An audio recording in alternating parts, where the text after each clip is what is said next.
సినిమాయా రాజకీయాలు అంటే జైళ్ళు, కేసులు, అరెస్టులు అన్నీ మామూలు. అంటే ఏం ఇండికేషన్ ఇస్తున్నారు ఆయన? ఇప్పుడు ఈ కత్తులు పెట్టుకునేవాళ్ళు, లేకపోతే రక్తాభిషేకాలు చేసేవాళ్ళు, ఇంకోటి చేసేవాళ్ళు భయమే ఉంటుంది.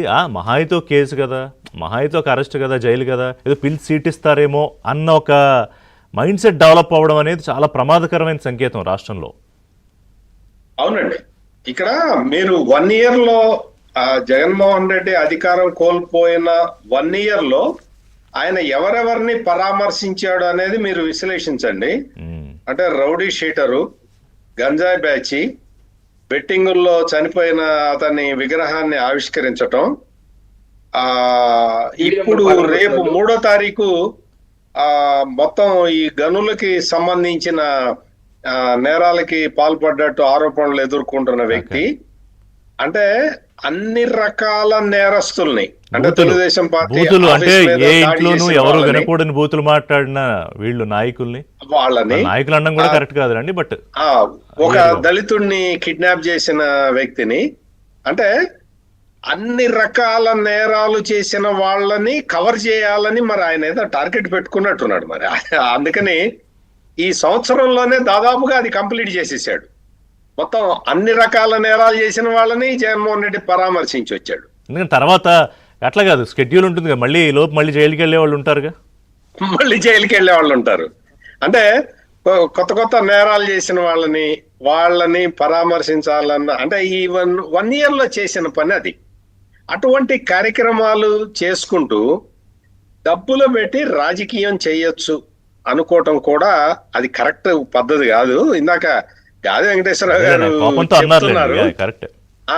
ఇప్పుడు గాది వెంకటేశ్వరరావు గారు చెప్పినట్టు, అంటే డబ్బులతోటి గెలవాలని చూసే వాళ్ళకి నేను చెప్పే పాయింట్ ఏంటంటే, ఇప్పుడు లాస్ట్ ఎన్నికల్లో, అంటే మొన్న జరిగిన అసెంబ్లీ ఎన్నికల్లో మీరు పిఠాపురంలో 200 కోట్లు ఖర్చు పెట్టిన వాళ్ళు గెలవాలి కదా, మరి గెలవలేదే.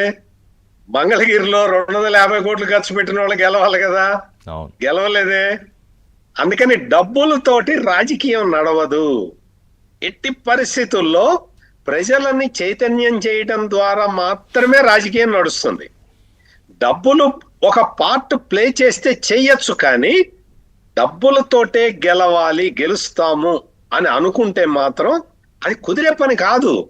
ఎందుకంటే పిఠాపురంలో మనం మండలానికి ఒక నాయకుడిని పెట్టి, ఆ పెద్దిరెడ్డి మిథున్ రెడ్డి ఒక మండలానికి నాయకుడు అక్కడ, అంటే ఓట్లు వేయించడానికి, డబ్బులు ఖర్చు పెట్టడానికి. ఆ ముద్దగడ పద్మనాభరెడ్డి ఒక మండలానికి. ఇట్లా నాయకుల్ని పెట్టి డబ్బులు ఖర్చు పెట్టినా కానీ పిఠాపురంలో గెలవలేకపోయారు కదా. అందుకని మనం చూడాల్సింది ఏంటి అంటే, ఈ ఎగ్జాంపుల్స్ అన్ని ఇవన్నీ కేస్ స్టడీలుగా పెట్టుకొని ఇప్పుడు ప్రజాక్షేత్రంలో ఉన్న వాళ్ళందరూ కూడా దీన్ని ఒక గైడ్ లాగా పెట్టుకొని చూడాలి. మన పరిస్థితి ఏంటి, మనం ప్రజలతో ఉండటం తప్ప వేరే మార్గం లేదు, వేరే గత్యంతరం లేదు, వేరే షార్ట్ కట్ లేదు అనేది వీళ్ళందరూ కూడా గ్రహించాలి.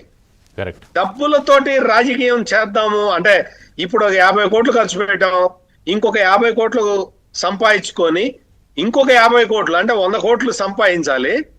ఆ సంపాదించిన తర్వాత రాజకీయాల్లో ఖర్చు పెడదాం అనుకోవటం చాలా పొరపాటు, చాలా పొరపాటు. డబ్బులతో రాజకీయం నడవదు. మొత్తం మీకు ఆ డబ్బులతోటే రాజకీయం చేయాలంటే కూటమి ప్రభుత్వానికి 164 సీట్లు ఎందుకు వస్తాయి? అవును. సో వెంకటేశ్వర గారు, ఇప్పుడు ఏంటంటే ఫైనల్గా ఏం చెప్తారు? మనం ఏంటంటే ఇంట్లో